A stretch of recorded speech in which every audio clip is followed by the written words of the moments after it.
Volcano is ready to blow. Scientists warn. Building to blow. This is the Long Valley caldera of California. It's not just Yellowstone that is ready to blow. We also have another old area, the Long Valley caldera, located in the area of California. It would take in California, Nevada, Arizona, New Mexico, Colorado, and Utah. Certainly hoping that all these states have evacuation plans, including filter masks to wear and emergency food and water. The way the Long Valley volcano is acting, you might need this as soon as possible. When people think of California, they may think of earthquakes, but a lot of people don't know that there are volcanoes there as well. At least two, the Lassen Peak and the much larger Long Valley caldera near Mammoth Lakes. In 1915, Lassen Peak erupted and wrecked a huge portion of the state of California. Now, over the last 100 days, the much larger Long Valley caldera has been acting up. It's acting up with uplift, with earthquakes, and it's doing what geologists and the U.S. Geological Survey are calling concern. The caldera, the mouth of the volcano, is moving. According to scientific instruments monitoring the area, the United States Geological Survey, that's the USGS, in the area in the vicinity of the Long Valley caldera, find that it is deforming and it's moving rapidly compared to previous records. Now, how sure are they this is happening? They're 95% confident, and the data assembled is significant. It shows that a recent time span, the amount of the movement is causing statistically significant strain in the rocks of the area. It is not a conspiracy theory or conjecture or amateur geological antics. This is from the USGS itself. This is the actual data. And now you can see it in the article I'll leave below for you. It may look like gobbledygook to you, but you're not alone. You can scroll down and understand the explanations. USGS instrument measurements. It says the following exceed SRN 1.5, and at the 95% CI, the assemble is significant. Time span is 31 out of 730 days. To be significant at the 95% CI, counts need to exceed 20 units in either mm per year or nanostrain per year. So you can be saved the trouble. All of the readings in the first data exceed the 20 units. The following units exceed SNR 2.0, and at the 95% CI, the assemble is significant. This time span is 31 out of 730 days. To be significant at the 95% CI level, counts need to be 9 units in either mm per year or nanostrain per year. And now again, they save us the trouble. All the data in the second set exceeds 9 units. One is read by a lot. And the following exceed SRN 3.0 at the 95% CI, assemble significant. Time span is 31 out of 730 days. Significantly at the 95% CI level, counts need to exceed 1 unit in either mm per year or nanostrain per year. And again, they save us the trouble. They all exceed 1 unit. The ones in red by a lot. So what does this mean? So judging by the deformation directions and the rates, the magma plume is subsiding over the previous caldera and rising just south of it. This is where the earthquakes are swarming now. The entire thing is tilting away from the mountains, with the northern edge of the old caldera sinking, the southern edge moving north. It's as if pushed by some force in the swarm region, and this does not look at all good. This is what the USGS puts it as being. Increasing volcanic unrest, including earthquake swarms, ground deformation, and carbon dioxide gas emissions in the Long Valley area since 1980, increases the chance of an eruption occurring in the near future. Scientists still lack adequate data to reliably calculate by how much. Volcanic unrest in some other large volcanic system has persisted for decades or even centuries without leading to the eruption. But since volcanic unrest can escalate to an eruption quickly in a few weeks or days or less, the USGS scientists are monitoring the activity closely. And for those of you who might not quite comprehend this, they're putting it very clearly in another way. Out of nowhere, the mountain started moving several times faster than it's ever moved before, in a direction it is not supposed to be moving, while shaking like a leaf and belching poisonous gas. So that should be clear enough for just anyone. The USGS has also issued a status statement about the volcano which reads as follows. Long Valley Caldera, California, Mono County, latitude 37.7 north, longitude 118.87 degrees west, elevation 2,600 meters or 8,530 feet, volcano type caldera, composition basalt to rhyolite, most recent eruption 16 to 17,000 years ago, nearby towns Mammoth Lakes, threat potential very high. Oh joy! Threat potential is very high, just what we need. Earthquakes. There are huge swarms of earthquakes. There's a whole list here. So the ground is deforming, carbon monoxide and earthquakes. We all know earthquakes are the pretty reliable indicator of a pending eruption. How many earthquakes have there been and how big were they? Well, there's been 284 earthquakes in the last 5 days. And the report says, notice the depth column that very many of the earthquakes are happening at a negative depth. That means above ground. How does that happen? The volcano itself that rises 8,550 feet above ground, and some of the earthquakes are higher than ground level. That means that it's happening in the volcano itself. The above ground in the volcano quakes are highlighted in either yellow, less than 2 kilometers above ground, or in red, more than 2 kilometers above ground. What causes earthquakes inside a volcano higher than the ground level? Well, that's lava moving upwards. So that's bad. That's bad. A negative depth above ground.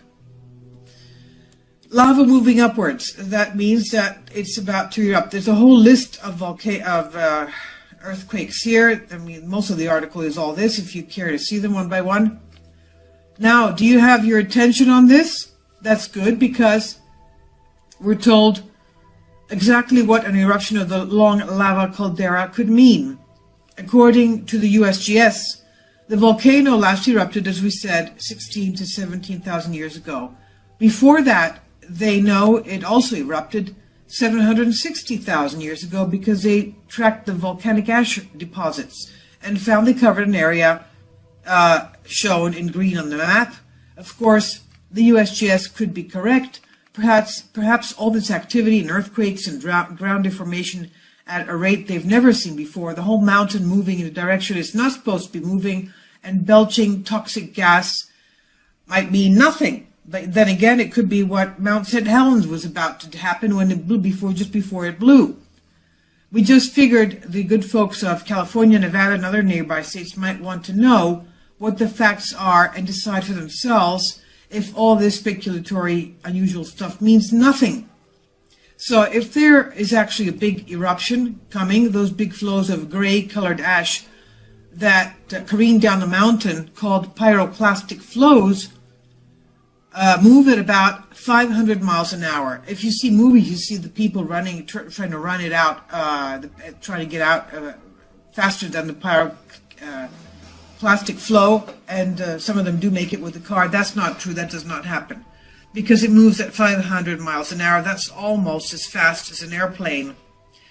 And the temperature of those gray, billowy clouds of ash, that's 800 degrees.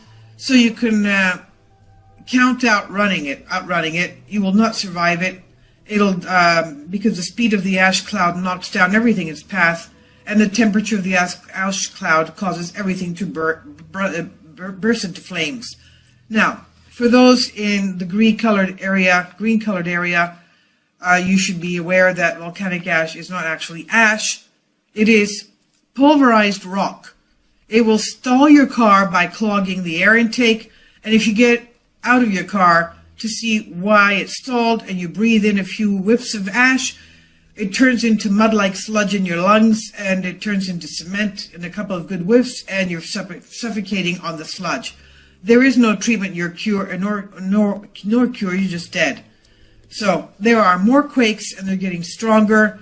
In the hours spent researching and writing this article, USGS has begun reporting even more earthquakes, and they're getting stronger. Now, a brief history, we said approximately 760,000 years ago, the volcanic eruption took place in the northern portions of present-day California, which was 2,000 times greater than the more recent eruption of Mount St. Helens in Washington state. 2,000 times greater. The eruption caused a caldera 10 miles wide and 20 miles in length. It's estimated that the eruption left a lava flow that covered 1,500 square miles and was caused the placement of 150 cubic miles of volcanic material. The ash from the volcano was thrown as far east as Nebraska and Kansas, all the way to the Pacific Ocean in the west, into Idaho, Wyoming, in the north, and even northern parts of Mexico. In the modern-day world, the volcano in question has not had any volcanic activity over 200 years. Well, this is an old article I'm reading from. This is from 2007. Well, we just read to you what happened. It is active, and it's pushing and belching and rising, and we have the negative earthquakes, which means that the lava is flowing through the volcano. In 1980, volcano watch was set at an all-time high after Mount St. Helens eruption, which took the lives of many bystanders caught in the path of the violent explosion. Which such a disaster freshened the minds of American people, the USGS began searching for other volcanoes in the continental United States that might also present a danger. We also have Yellowstone ready to burst. Now, the ways of the caldera in Long Valley caldera is monitored, being constantly monitored by USGS, remote sensors, seismicity, ground deformation, low-lying atmospheric gases, hydrology, that is the lakes, wells, fumarole springs, and participation of the caldera are continually monitored to record the order to be read by USGS. The data is then compared to other known volcanic patterns that the USGS might be able to make a safe and timely prediction on the possibility of another eruption. I'll leave links below for you for this, so heads up, they've given us a warning. This is active, and the negative earthquakes mean that the lava is making its way up through the volcano, up to the caldera. That's not good. I'll leave links below for you for this.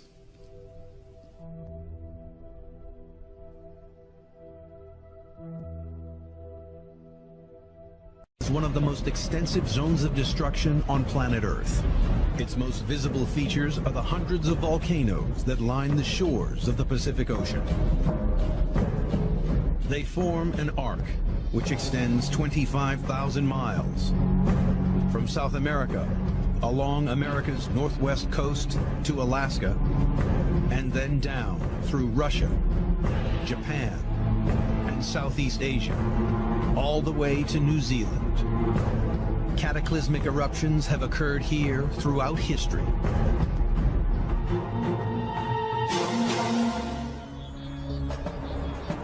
August 1883, Indonesia. The Krakatoa volcano blew itself to pieces, creating the loudest sound in recorded history. June 1991, the Philippines. Mount Pinatubo blasted debris 22 miles into the atmosphere. Suffocating ash swamped over 2,500 square miles. And in May 1980, Mount St. Helens caused $1 billion of damage. The ever-present threat from these volcanoes makes it essential for scientists to understand the forces that power them. The investigation begins here, in Alaska. This land of rugged beauty marks the most northern extreme of the Ring of Fire. 75% of all the volcanoes in the United States are situated in Alaska, making it a perfect laboratory for volcanologists. The first step is to discover how the Ring of Fire's giant volcanoes form.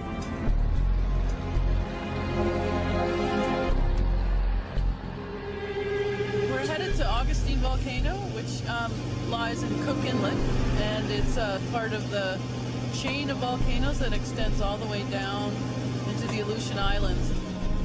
It's a 60-mile journey out across the frigid Alaskan water. In the distance, the volcano soon appears. There's the Augustine Volcano over there. It's going to be a perfect day to visit. From high above the clouds, Dr. Bull can gain a clear view of the volcano's distinctive outline. Augustine is a stratovolcano, the type of volcano found all around the Ring of Fire. Stratovolcanoes are quite unique in that they are shaped as beautiful cones, and Augustine is a perfect example of that. Augustine last exploded in January 2006, the most recent of 7 eruptions here since 1935. Over the years, solidified lava flows have gradually built up on the volcano's flanks. To investigate what makes these volcanoes so dangerous, Dr. Bull climbs high up on the side of one of these lava flows. This lava is made up of blocks. There's bits that are a little denser than others, and you can see there's a lot of different pieces to it. So we call this a blocky lava flow. This blocky lava provides a crucial clue as to why the Ring of Fire volcanoes can be so deadly. This lava is more thick when it comes out of the volcano, and its thickness will have an effect on how it runs down the slope. The thickness or viscosity of lavas can be shown in a number of ways. Hawaii lavas are quite runny. Honey is a perfect example of that. If you have the volcano putting out Hawaii-like lava, it's going to run quite easily down the rock. Whereas if you have something more like these blocky lavas, they're going to be a little bit more like peanut butter. They'll still run, but the viscosity is much greater. The viscosity of lava is primarily determined by the amount of silica it contains. Silica is the most abundant mineral in Earth's crust. The more silica, the thicker or more viscous a lava is likely to be. Hawaiian lava contains little silica, so it's runny and produces a relatively flat landscape. But Ring of Fire lavas are rich in silica, making them sticky and less able to flow, creating tall, cone-shaped stratovolcanoes. During the 2006 eruption of Augustine, thermal imaging cameras were used to study the volcano. They showed this sticky lava building up layer upon layer. But the thickness of this lava also makes these volcanoes lethal. Because these volcanoes have lava that is thick, things don't move through them very well. And bubbles of gases can build up.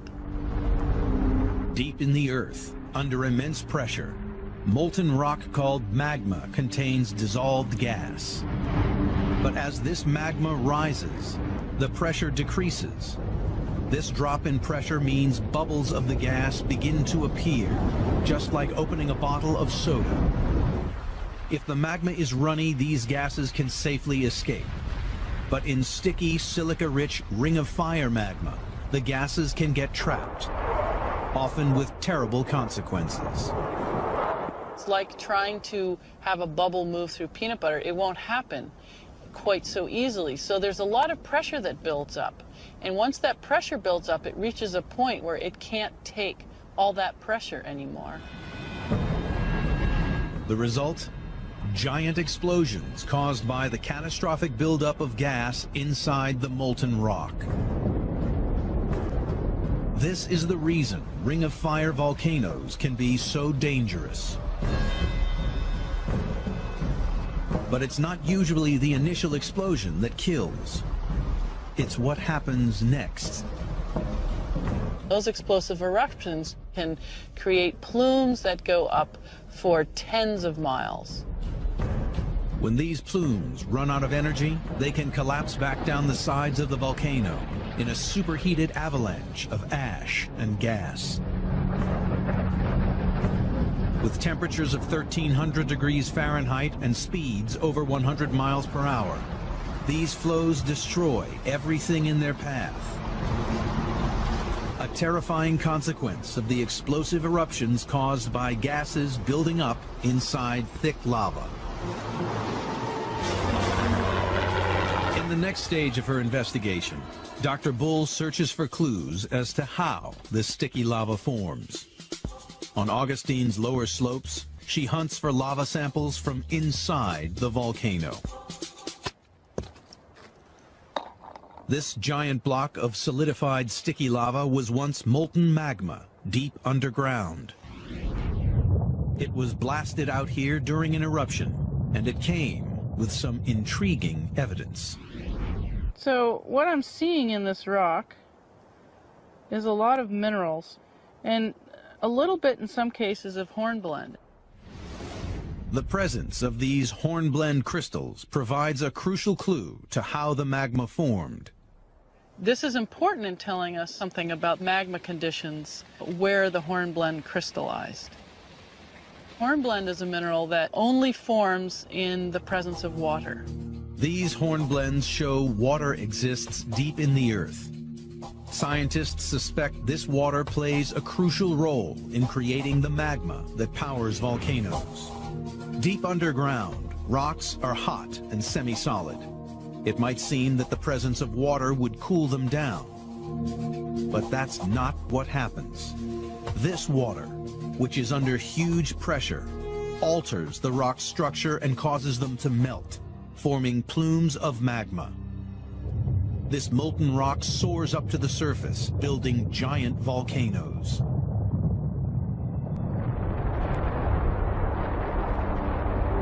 Without water causing magma formation deep underground, these Ring of Fire volcanoes would simply not exist.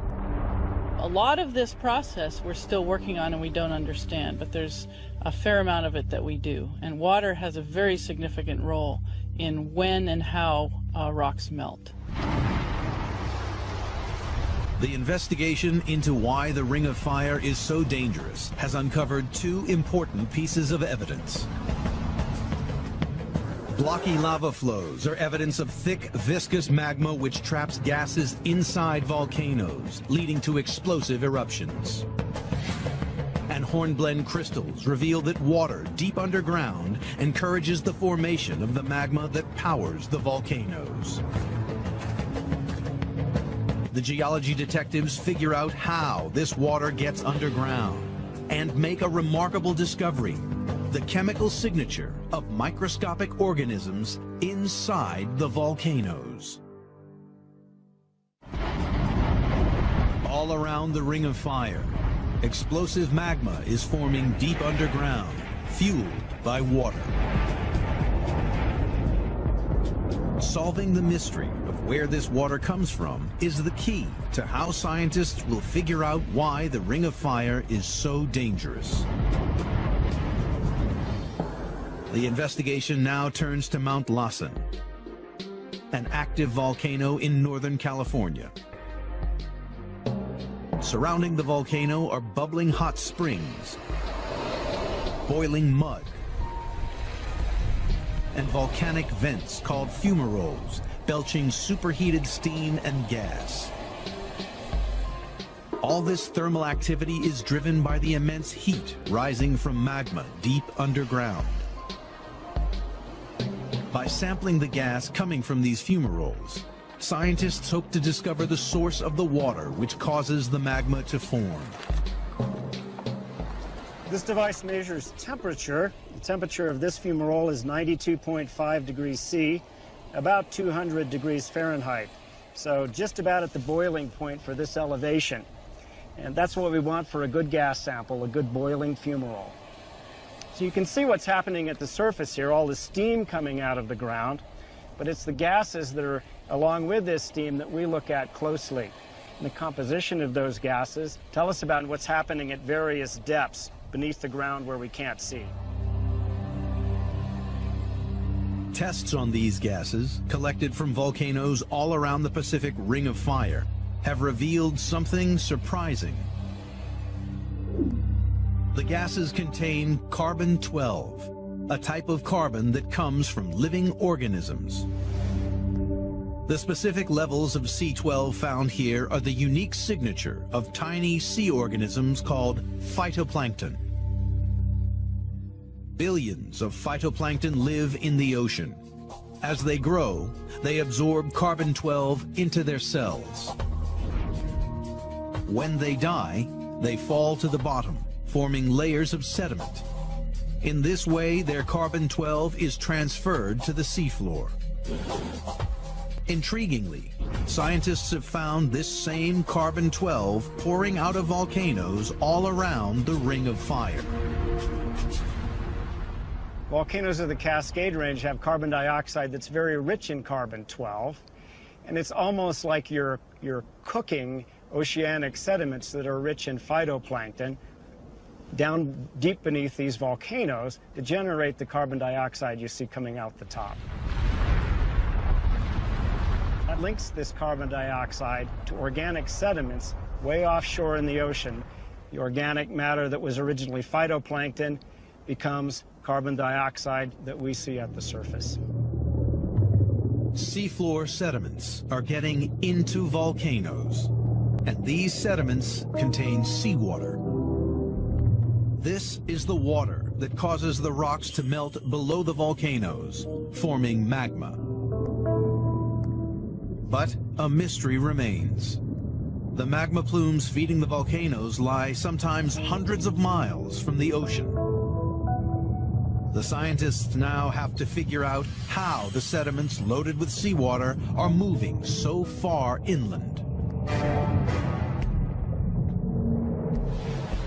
To find out, the investigation heads for Alaska's Chugach Mountains.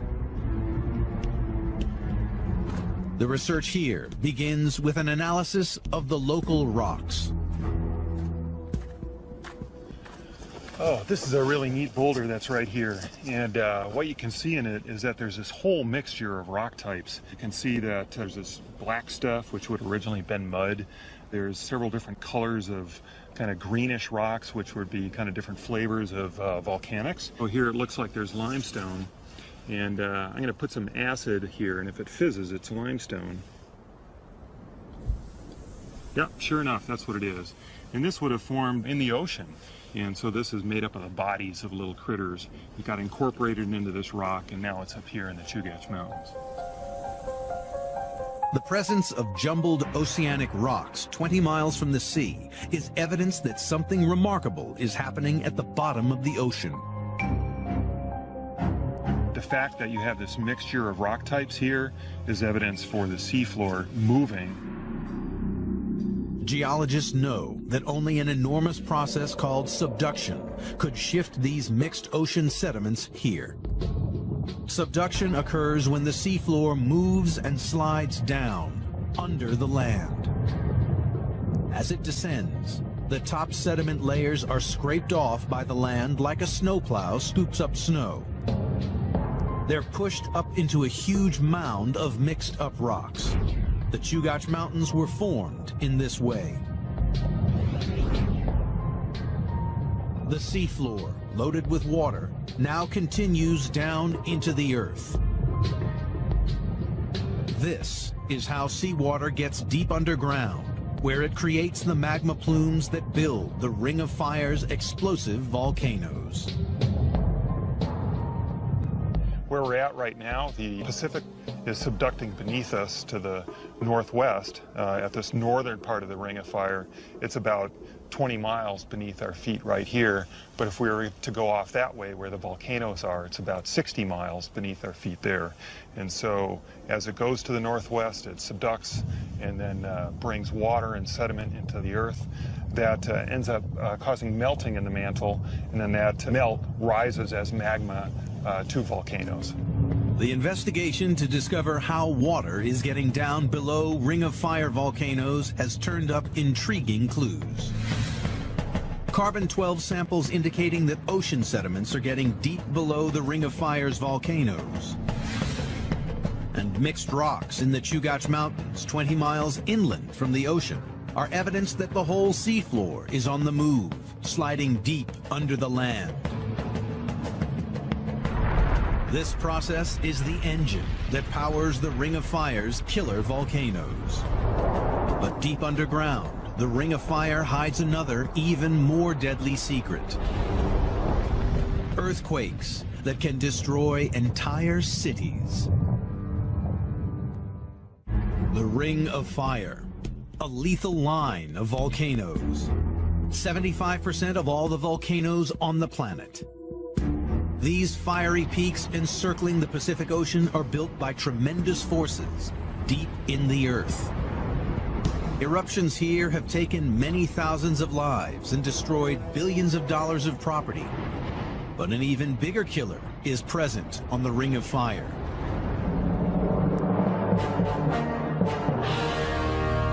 Earthquakes. 90% of the world's quakes occur in this narrow band around the Pacific, often with disastrous results. Sumatra, September 2009. A giant earthquake left more than 1,000 people dead. Mexico, September 1985. More than 9,000 people were killed by a massive magnitude 8 quake that shook Mexico City. And Alaska, March 1964.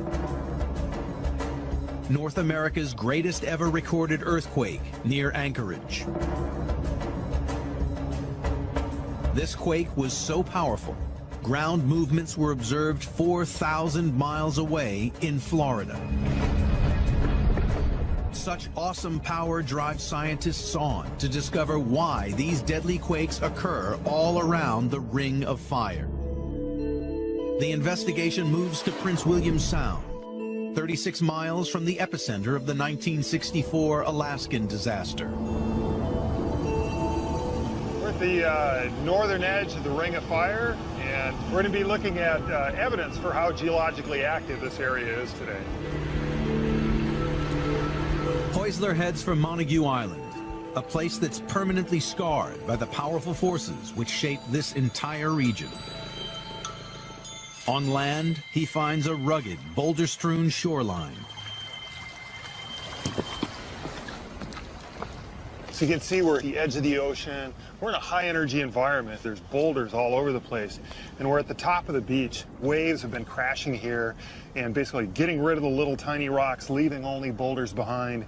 And then right here, you can see that these boulders are kind of lined up against each other like dominoes. And so it takes big waves to sort of flip these over and line them up kind of like dominoes like that right here. But it's not this rocky beach that reveals how violent Ring of Fire quakes can be. The real evidence lies 1/4 of a mile inland. Heusler hunts through the thick undergrowth.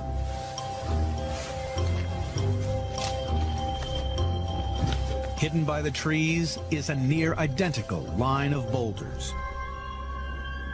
We've hiked in, thrashed through the alders, the Alaskan jungle up to here. We're probably 25 or 30 feet above sea level at this point. And what we have here is a beach. I mean, this is basically a perfectly preserved, high-energy beach environment like we were looking at down on the shoreline. And you can see here, once again, there's these big boulders that are sort of laid over in this domino-like fashion, sort of pointing uphill as a result of these big waves pounding on the beach, flipping the boulders over, pointing in the uphill direction. This inland raised shoreline runs for hundreds of yards, parallel with the ocean.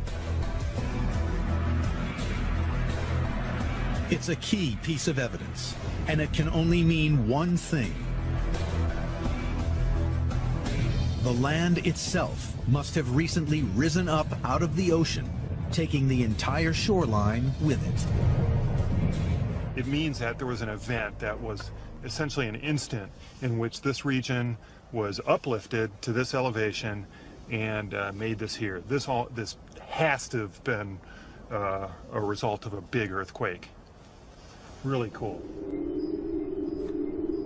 What we're looking at here is a result of the 1964 Great Alaska Earthquake. Pretty much right here where we're at is where there was the largest uplift that occurred. The massive earthquake here not only lifted the land out of the sea, it also caused a wave of destruction, devastating nearby Anchorage. It was a magnitude 9.2. It was the second largest earthquake ever recorded on Earth. It was just enormous. It lasted 4.5 minutes of ground shaking.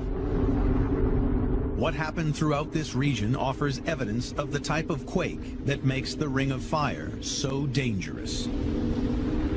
So we know from this kind of earthquake that occurred here in 1964 that this was a thrust-type earthquake, or even there was a fancy term, megathrust earthquake, because it was so big that occurred right here.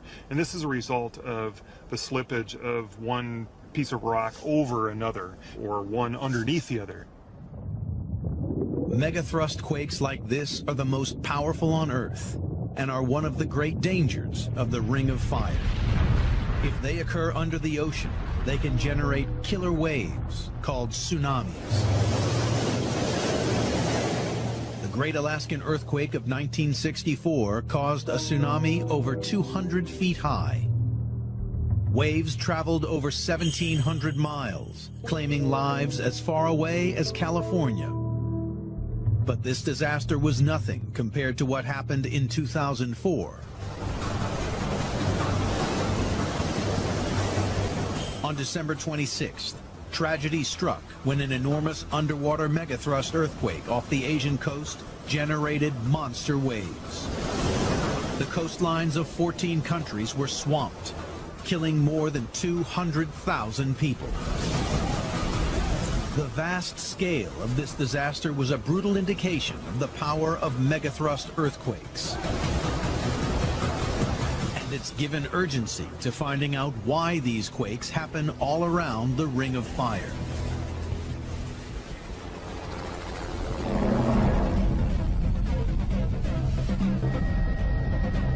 Once again, the Alaskan landscape is the perfect geological laboratory. So we're headed to a seismic station in south central Alaska near the tip of the Kenai Peninsula. Millions of years of the Ring of Fire's volcanic activity and rippling earthquakes have given Alaska an incredibly rugged landscape. It's not easy to find a flat spot to land. Clear on my side.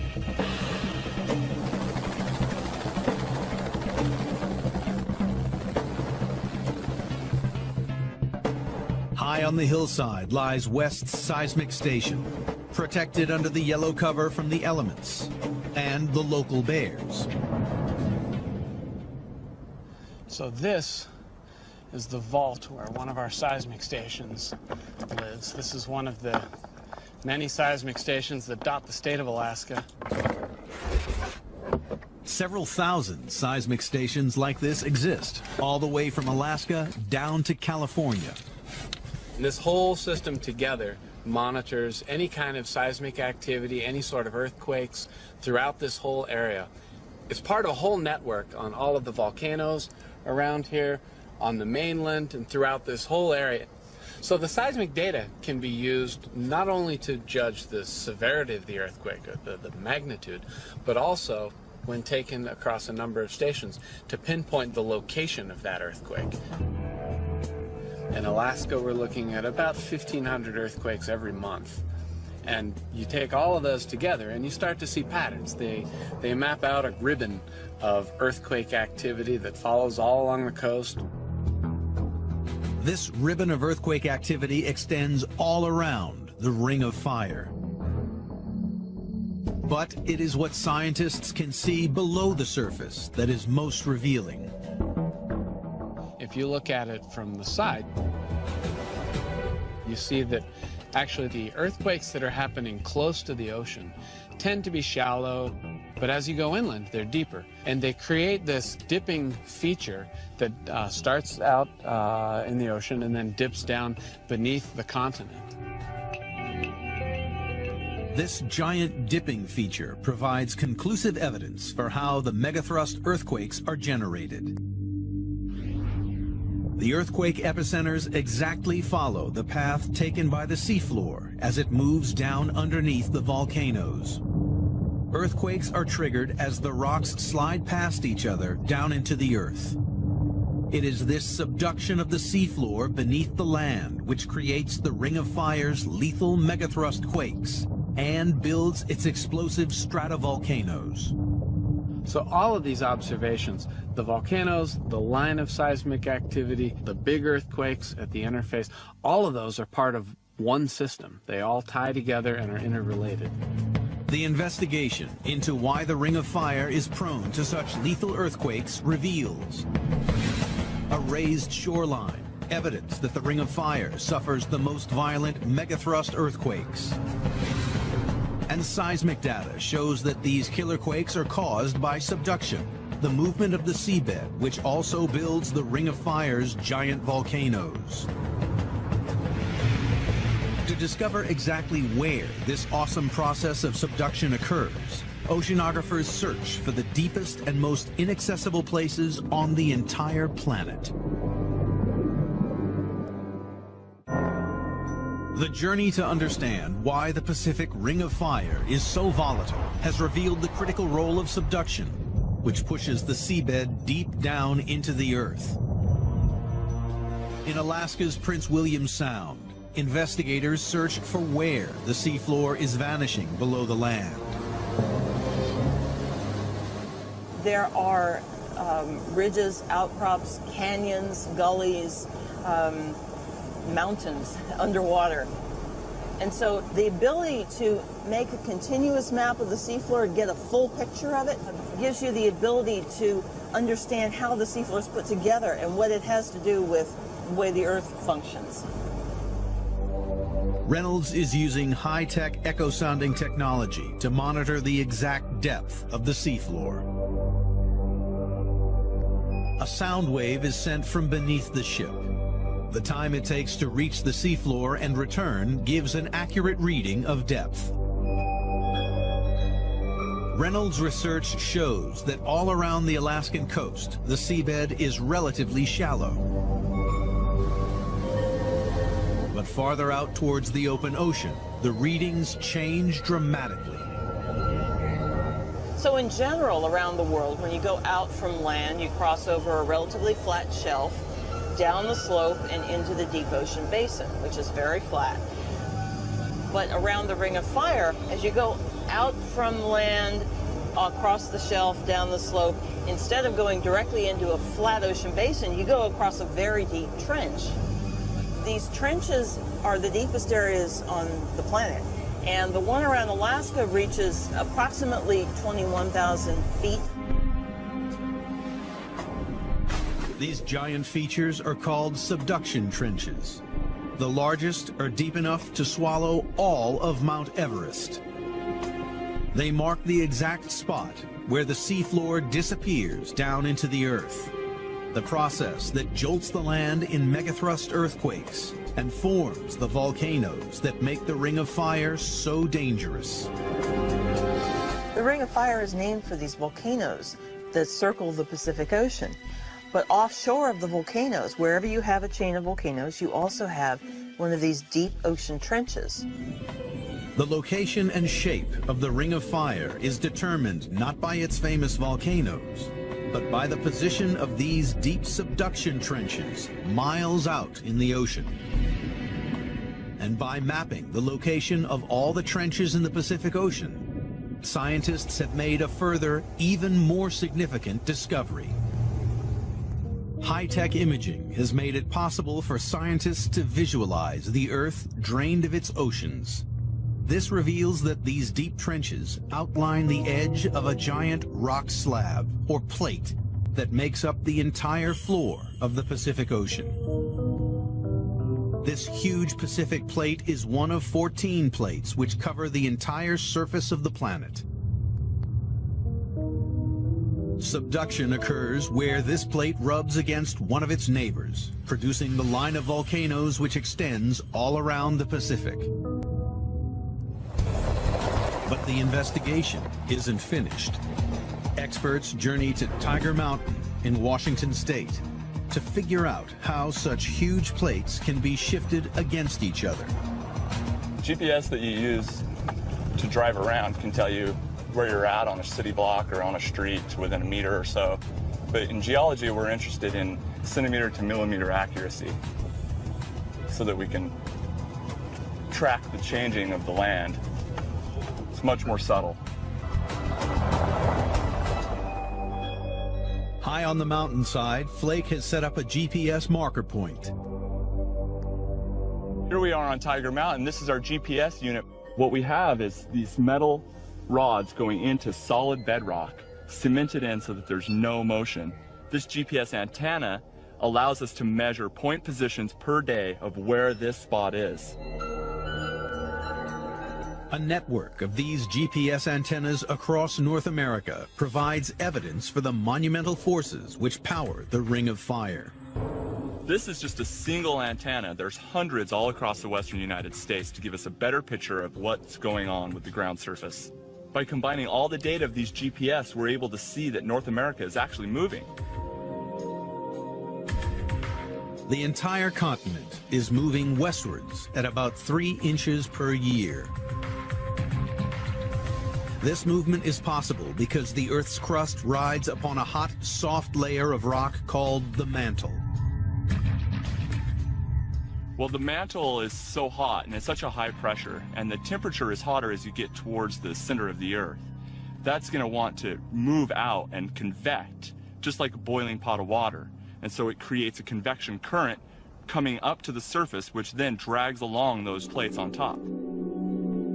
These phenomenal convection currents force the Pacific Plate into its neighbors, driving the process of subduction. As the plates get dragged by the mantle convection currents, they impede upon other plates. One has to give, so one dives down underneath another, and then the trapped water from its ocean sediment escapes and melts the upper-lying mantle, and that creates hot magma that rises to the surface and creates the volcanoes that form around the Ring of Fire.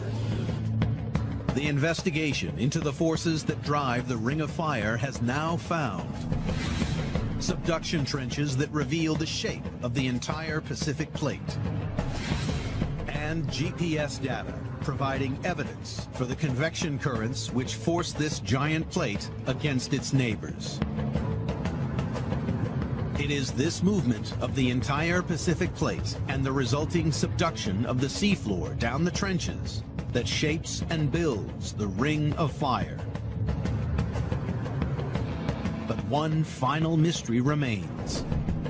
Vast sections of the seafloor are constantly being destroyed. But despite millions of years of subduction down these trenches, the planet's seafloors have never been eradicated. The geology detectives can now reveal why. All around the Ring of Fire, enormous volcanoes dot a landscape warped by violent earthquakes. Geologists could only assume one thing. Somewhere far out in the ocean, volcanic activity must be creating new seafloor rocks, replacing those destroyed here during subduction. Beginning in 1977, a series of expeditions set out to investigate where this occurred. Scientists realized that if volcanic activity was constructing new seabed, the surrounding water should be warm. The Alvin submersible was equipped with high-tech sensors to discover where this warm water existed. To begin with, the crew searched the seafloor without any luck. But then they hit the jackpot. A column of rock pumping out superheated water. This is a black smoker. Measurements of the water around these features have found temperatures in excess of 750 degrees Fahrenheit. This heat comes from magma welling up from inside the planet. It was a discovery that provided the evidence the scientists needed. These volcanic marvels mark the location of giant features called mid-ocean ridges. At these ridges, on the bottom of the ocean, powerful convection currents in the mantle separate Earth's plates, allowing lava to spill out onto the seabed. New oceanic crust is constantly being formed out on the mid-ocean ridges.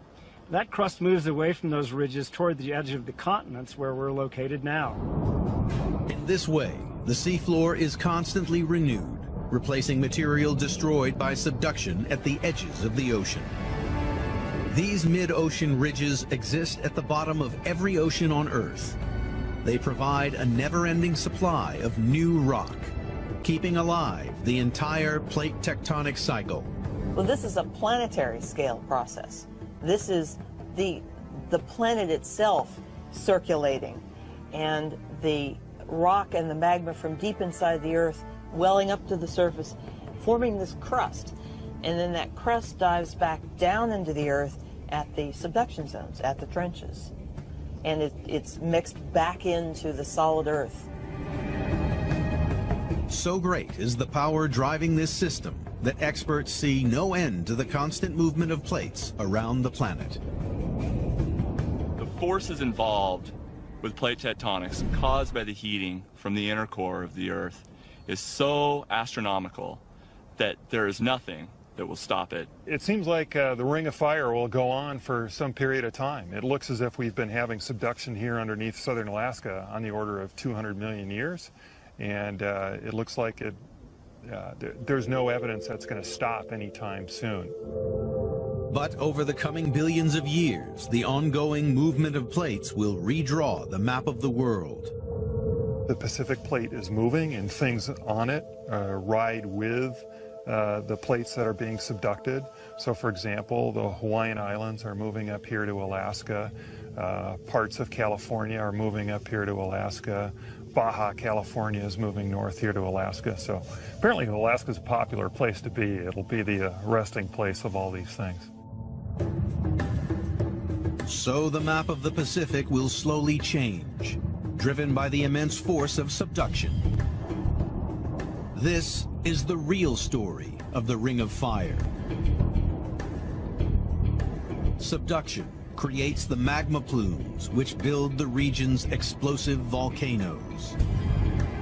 Subduction powers the violent megathrust earthquakes that shake the region, leveling whole cities in seconds and causing killer tsunamis. This process of subduction just releases an enormous amount of energy through both earthquakes, through building these mountains, through volcanoes. It's just really inconceivably huge. This is what makes the Ring of Fire the most geologically active and most deadly place on the entire planet. You see the whole picture of creation and destruction of a plate in the Pacific Ocean. And the Ring of Fire is the boundary of that cycle, and it's the place where all the destruction is happening. Geology detectives have now pieced together the evidence for what makes the Ring of Fire so dangerous and discovered what powers it. Violent eruptions of explosive blocky lava build the Ring of Fire's famous volcanoes. Mixed rocks from the seafloor found miles inland are evidence for the process of subduction that builds the volcanoes. Raised shorelines are evidence for giant megathrust earthquakes caused deep underground by subduction. And GPS plots provide evidence for the immense convection currents deep in the earth which drive the entire system.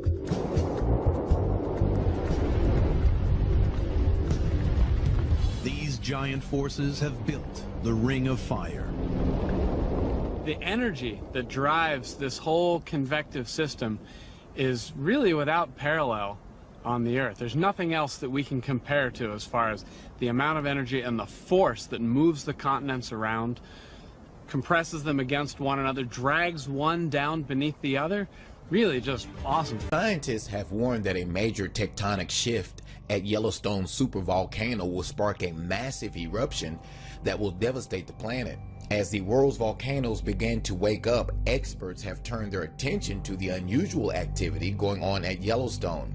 Reports of increased activity above and below the surface at the U.S. supervolcano has set off alarm bells for those who are monitoring the site for a potential eruption. Multiple earthquakes at the national park, followed by a fourth eruption of its usually dormant geyser, has led to speculation about the world's largest supervolcano. The supervolcano sits on the Pacific Ring of Fire, which is responsible for earthquakes and volcanic activity along the Pacific Ocean, most recently including Hawaii and Indonesia. The geyser steamboat, which had been dormant since 2014, suddenly erupted on March 15th, April 19th, April 27th, and May 4th. Now, according to Fox News, a swarm of more than 200 earthquakes struck Yellowstone over 2 weeks, which indicated a shifting of the major tectonic plates beneath the Earth's surface. A Fox reporter said 2 out of 3 warning signs of an imminent eruption has caused panic among visitors to the site. Those warning signs include increased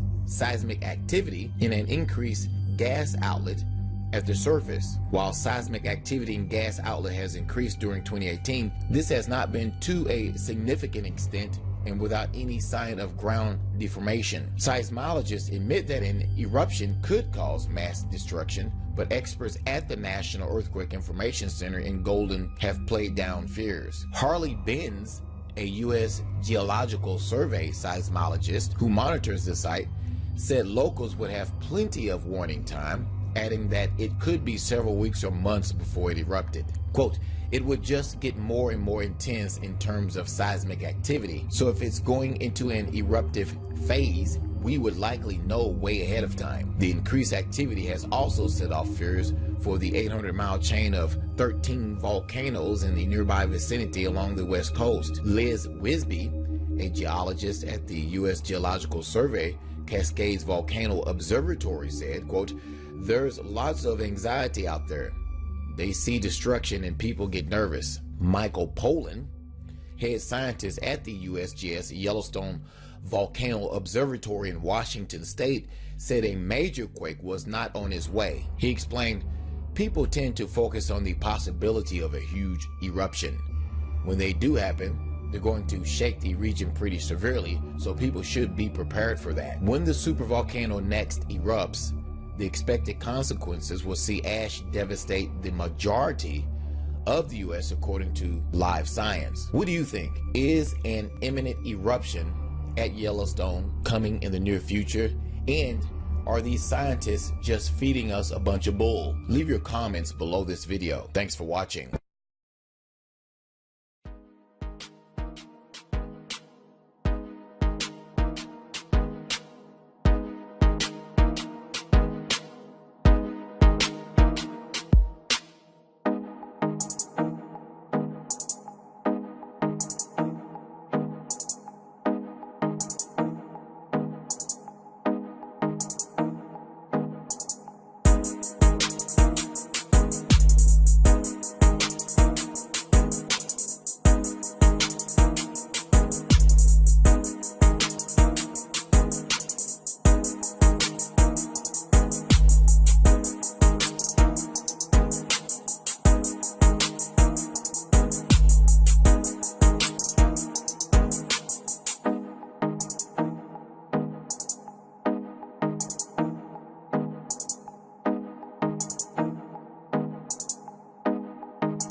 So here is a new article talking about the recent seismic activity that's going on in Yellowstone. Now, some people think that this could lead to an eruption in 2016. Over the past week, our planet has been hit by large earthquake after large earthquake. And according to Volcano Discovery, there are 38 volcanoes around the world that are erupting right now. We have seen a dramatic spike in global seismic activity that is unlike anything that we have seen in ages. And that is why what is going on at Yellowstone is so incredibly alarming. Geologists tell us that a full-blown eruption of the Yellowstone supervolcano would have up to 2,000 times the power of the Mount St. Helens volcanic eruption of 1980, and approximately 2/3 of the country would immediately become uninhabitable. As you'll see in the video down below, which I'll give you a link to, there are signs that something big is getting ready to happen at Yellowstone, and if it does erupt, all of our lives will be permanently changed forever. Now, in this video, it appears to be bright as day, even though it is the middle of the night. You can see a whole host of geysers steaming violently, and Old Faithful just keeps going off over and over. Now, this stunning footage was posted by a YouTube user known as Cat Martin, and this was in 2016. And the following is what she had to say about the video that she just saw. There are places steaming that I have never seen steam before. And also note that the bright ground is back. There are no shadows, so it is not from above. As you know, the cameras were frozen up last night, so we could not see what was going on, or so we thought. But I did find a way. Somehow, but just don't ask me how.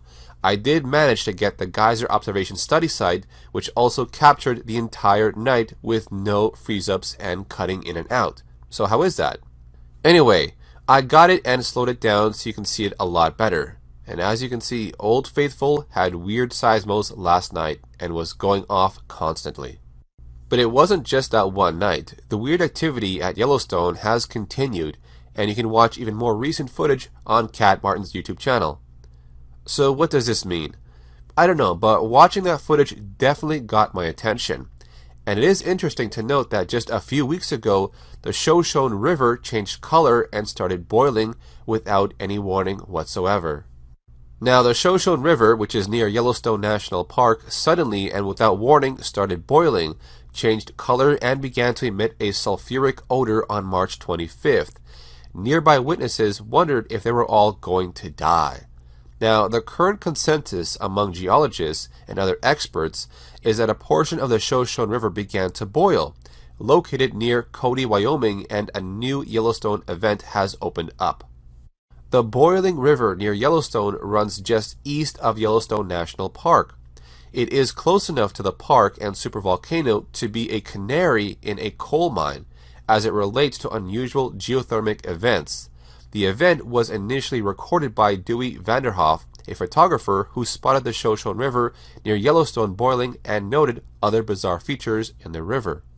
When a river located above a supervolcano that could wipe out most of the country starts boiling, you would think that would make headline news all over the nation, but it didn't.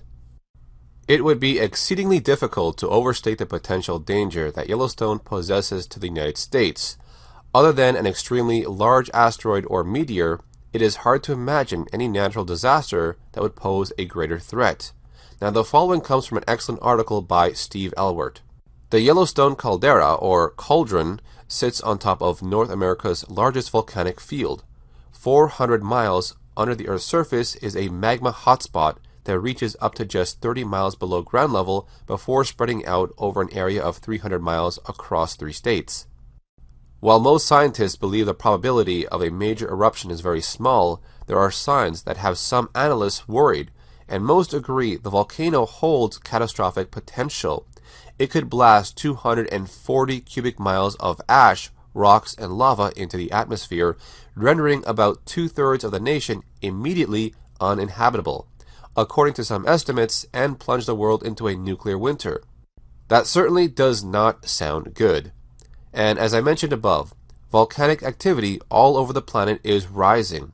38 volcanoes are erupting at the moment, and it seems like we hear about another new eruption almost every day. But let us hope that Yellowstone does not erupt anytime soon. There are approximately 3,000 earthquakes in the area around Yellowstone every single year, so it is a very active region. In the event of a full-scale eruption of Yellowstone, virtually the entire northwest United States will be completely destroyed. Basically, everything within a 100-mile radius would be immediately killed. Salt Lake City would literally be toast, and almost everyone and everything in Denver would be dead in short order. Further away, volcanic ash would rain down continually for weeks. Those foolish enough to step outside would quickly discover that the ash turns into a substance similar to cement in the lungs, and many would die from suffocation. The amount of volcanic ash released by Yellowstone would be almost unimaginable. In fact, it has been estimated that a full-blown eruption would dump a layer of volcanic ash that is at least 10 feet deep, up to 1,000 miles away. Food production in America would be almost totally wiped out, and the volcanic winter that would result from a Yellowstone eruption would dramatically cool the planet. Some have projected that global temperatures would decline by up to 20 degrees. In the end, the death, famine, and destruction that we would experience would be vastly greater than anything that we have ever seen in the history of Western civilization. So yes, there is a reason to be concerned that weird stuff is going on at Yellowstone right now. Let us just hope and pray that we do not see an eruption in 2016 or anytime soon. So I will leave a link to this article in the description of this video. There's also an embedded video that actually shows a time-lapse video about the whole seismic activity and all the steam coming out from these areas in Yellowstone. So do check it out if you're interested. Thanks for watching, guys. Please leave a thumbs up on this video, and I'll see you guys next time.